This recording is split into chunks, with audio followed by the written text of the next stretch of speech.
Star Wars like you've never seen it before. Kick it!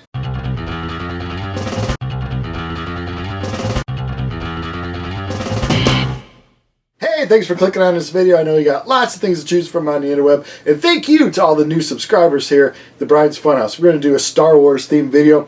Stay tuned towards the end of this video. I'm going to show my Star Wars vinyl soundtrack collection. A whole bunch of records to show you there. But we're going to start off with Empire Strips Back review. And this is a burlesque show that's making its way currently here. It was just June 2023. It's in Chicago, it's in New York, it's also been or will be in Portland, Seattle, San Diego, around through the U.S. Recently it was sold out all through Australia, and that's where the production is from. So there's a few productions, I believe, that run kind of at the same time. It's going to go up to Toronto, it's going to go to Europe. I think it's been around for about 8 to 10 years or so. And I just heard about it earlier this year, maybe January, February. The little ad was showing up on my Facebook feed. Like every other thing was this Empire Strips Back. And hey, who am I not to support the arts, right? I asked my wife. I said, do you want to go to this? I mean, it looks kind of interesting. And she said, sure.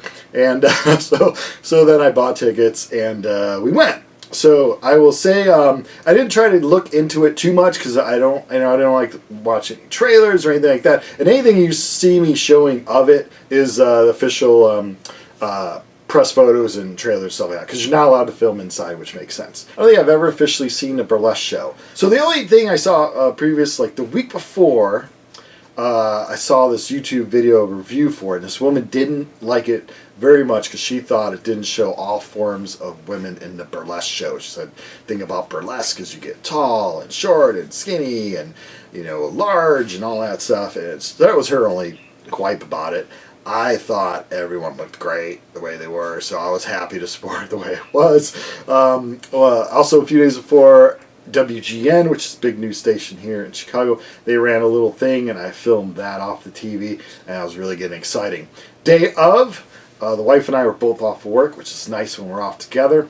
Drove to the kind of north side of Chicago, northwest side of Chicago, and it's in the Logan Square area of Chicago. We went first to Bric-brac, which is a great record store, toy store. I tell you, Chicago area has the best record and toy shops ever. How they get their hands on some of these toys is unbelievable. I always look at the Star Wars stuff. I always try to add to my collection. I don't know why I don't have any room on my Star Wars shelf, which is what I'm showing you right now.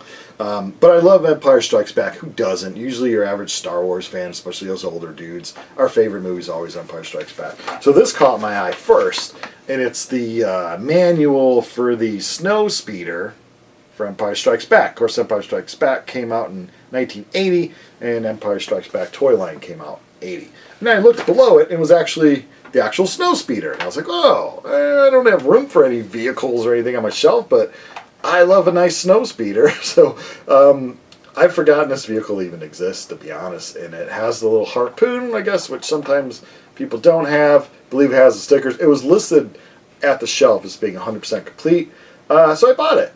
I figured, why not? This will always remind me of the day that I had, which was a great day. Have a little dude here that I could put into it, and it'll go somewhere on the shelf. But I mainly bought it because I really like the manual, because I really love the old artwork you get from Kenner and toys of that time. It's really, really cool stuff. So I'll somehow find a way to display it all. But yeah, that was really neat. So after that, I went to eat at a Chaya Cho. I'll show the name here. Great food. Had a nice chicken masala pot pie and had some wings. Oh, I love their spicy wings. It was good stuff. And here's a picture of me right before I got a whole bunch of wing juice on my shirt for the show. Here I'm getting a little dressed up for the show, and I'm an idiot walking around Chicago with like wing juice on my shirt. But we get to the Logan Square Auditorium, beautiful auditorium. We get there maybe an hour before showtime, and we are the first ones in line. They sell tickets by sections. The first 2 rows are VIP, and then you have section A, which is probably like the next 8 to 10 rows, and then B, and then upstairs in the balcony. Tickets run $40 or $60, or I think 80 or something for the VIP. I was fine with where we were at. We got the first row of the A section, which was third row proper, probably about 6 feet from the stage. So when the performers came to the edges of the stage, like 6 feet. If anything, my wife brought up a good point, and I agreed. And we were maybe too close because the stage is higher. So the whole performance, your neck is kind of like arched up, and then like in between acts, you're like trying to stretch your neck back. So if I was to go again, which I may go solo. I may go. I said solo. I may go solo again to the Empire Strips Back. And enjoy it from a little further back so my head isn't cramped up. And that's another thing. For people who think, oh, it's just going to be a bunch of like creepy old Star Wars dudes like sitting there and watching this burlesque show, it is not. It was a ton of couples, fun young audience was the majority of it, really nice theater, you know, here in Chicago. It's in a pretty good neighborhood, so, you know, it was free parking on Sunday. I went on Sunday. Chicago never has free parking anywhere, so I was glad to do that. So, yeah, it was great. So the show starts, I think there's about like 10 scenes or 10 little performances. They split it in half. It's a 2-hour show to give you a little break in between. And every scene, of course, is like a burlesque performance. Sometimes there's guys, but vast majority, 80% of the scenes are girls. It is hosted by a Lando Calrissian type dude who does some humor and helps between the scenes, comes out, you know, in front of the curtain and talks about stuff as they're setting up behind him. Everyone, so I'm standing in line, this is before the show, everyone that came out the show before me, because they did like a 4 p.m. and a 7 p.m., everyone had smiles on their faces, and everyone you can hear was like, oh, that's great, that was a great time, that was fun, because people in line were asking, like, was it good, was it worth it, and it was amazing, fun time. I didn't hear any complaints at all. The one guy told me, who worked there, the only complaint they had leading up to this was their promo trailer shows one of the characters shooting flame, and they couldn't allow that at this theater. So one guy's like, well, I thought, you know, Boba Fett was going to have a flamethrower. No, there's no flamethrower. There's a lot of codes in the city of Chicago. But if that's your only quiet. But I thought it was an amazing performance. I thought the performers were great. I mean, they are fit. You look at the legs and the core. These women are top of the game. They know how to dance really well.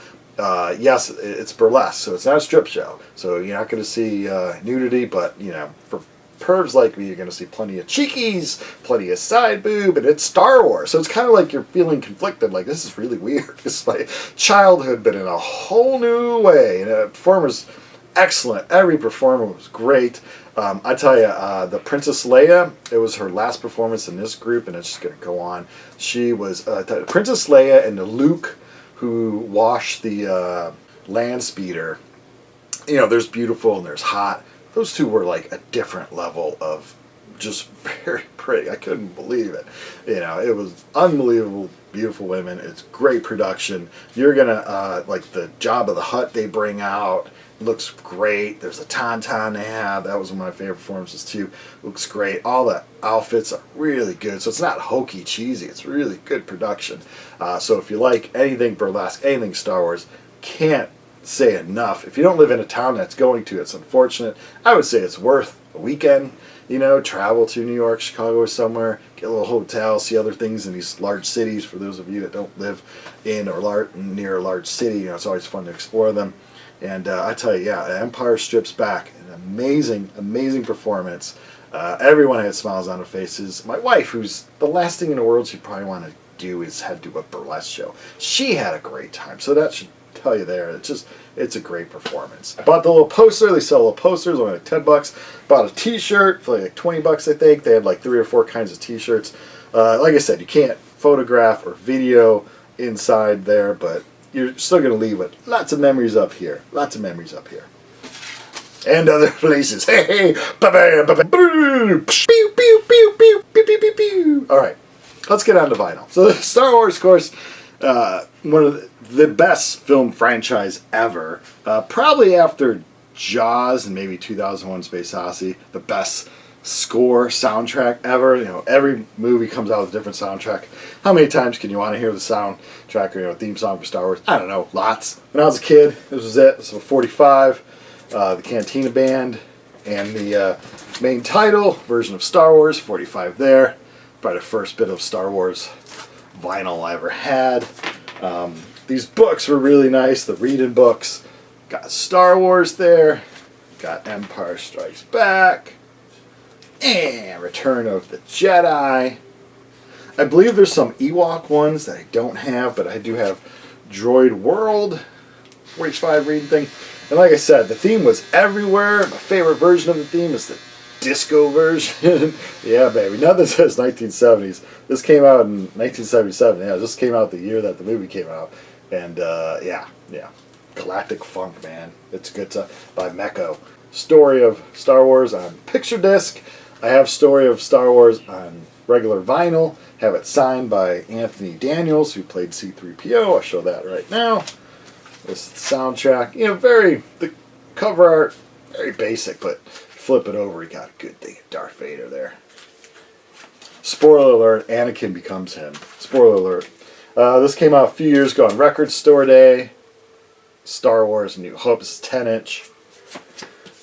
Story of Empire Strikes Back. I love the AT-ATs. One of my favorite. Oh yeah, the snow speeders. Look at that. I could recreate that scene on my toy shelf up there if I wanted to. Empire Strikes Back soundtrack. Again, the cover, very basic, but it's good stuff. We're going to run out of room. Excuse me, Trooper helmet. A story from Star Wars Saga. From the Star Wars Saga. You know, good stuff there. That kind of looks like the vehicle you ride when you're at was it Hollywood Studios now?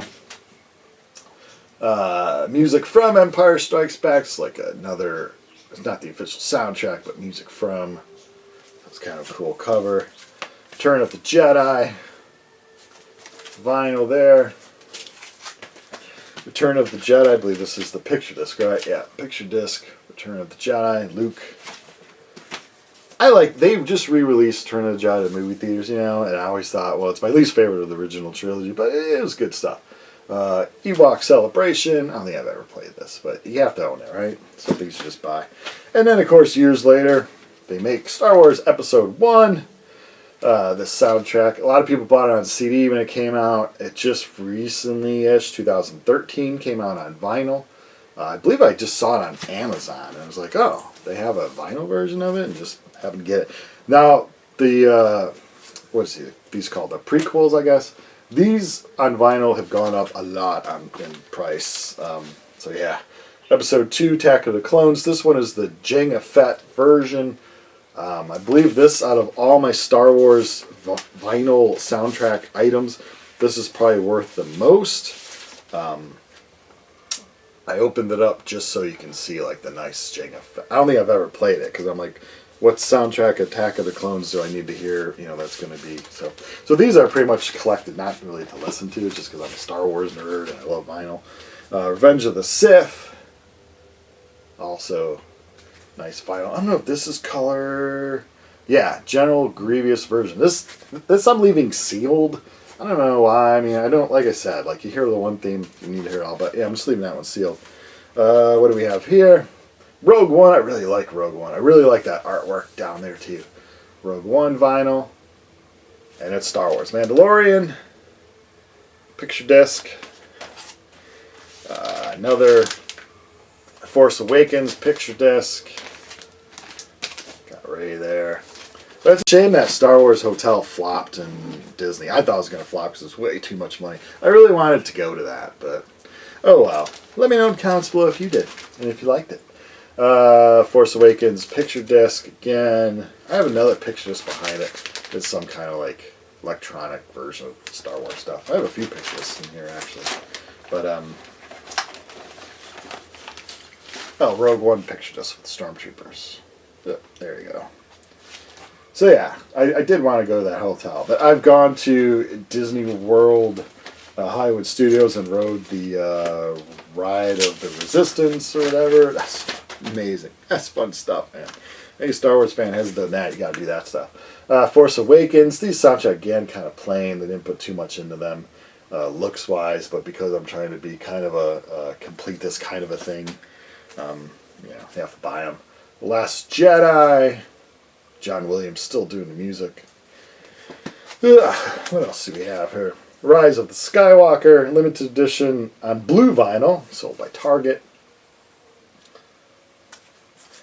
And more Mandalorian. It's a great series, Mandalorian. Picture this, Walmart. Another Mandalorian Season 2. Good stuff here.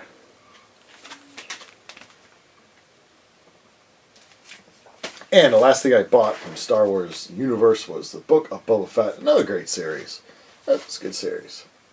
All of them I've enjoyed. I mean, a lot better than watching other stuff on TV. So that's my vinyl collection of Star Wars, my review for Empire Strikes Back, and my latest Star Wars toy. Thanks for watching.